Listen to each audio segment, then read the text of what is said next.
The history of the flight attendant uniform is a long one that dates all the way back to the early 1930s with a woman named Ellen Church. Around the time of the Great Depression, Ellen Church was a nurse and a licensed pilot employed by Boeing. Her dream was to be a commercial pilot, but there was one problem. Executives didn't trust a woman in the cockpit. Deflated but undeterred, Church found another way to fly the skies for a living. She convinced Boeing that it needed official caregivers on all flights. And with that, a profession was born. The first flight attendant uniforms in the early 1930s were more military than civilian. They involved green capes, double-breasted jackets, and heavy calf-length skirts. At the start of World War II, materials were scarce.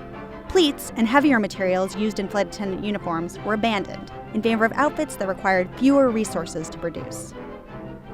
After the war, a new era of prosperity was underway.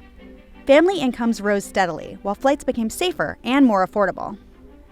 Flying became the ultimate status symbol, and the globe-trotting stewardess came to symbolize the worldly sophistication and glamour of the modern woman.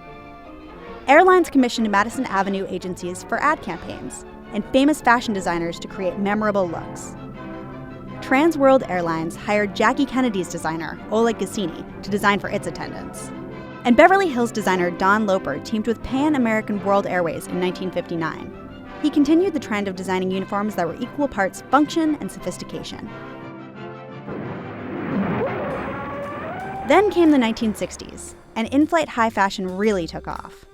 Christian Dior brought haute couture in 1962 with his designs for Air France. Back in the States, Marilyn Monroe's former designer, William Trevilla, created a summer line for United. Mary Wells Lawrence, better known as the inspiration for Peggy Olson from the TV show Mad Men, masterminded Braniff International Airways' The End of the Plain Plane ad campaigns, infusing vibrant color into everything. Lawrence hired Italian designer Emilio Pucci to create Braniff's uniforms.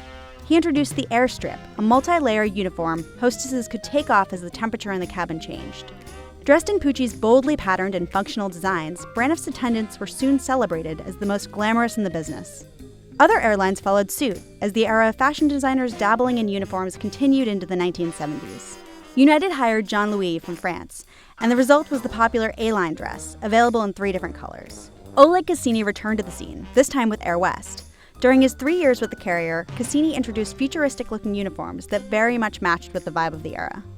Going on vacation? On Continental Airlines, it starts the moment you step on board. Bright colors, bold prints, decorative hemming, all were trademarks of uniforms throughout the 1970s. In the 1980s, boxy power suits were introduced on many airlines, signaling an end to the more playful aesthetic of the previous 2 decades. The trend toward neutral colors and more practical and professional design continued throughout the 90s and into the new century.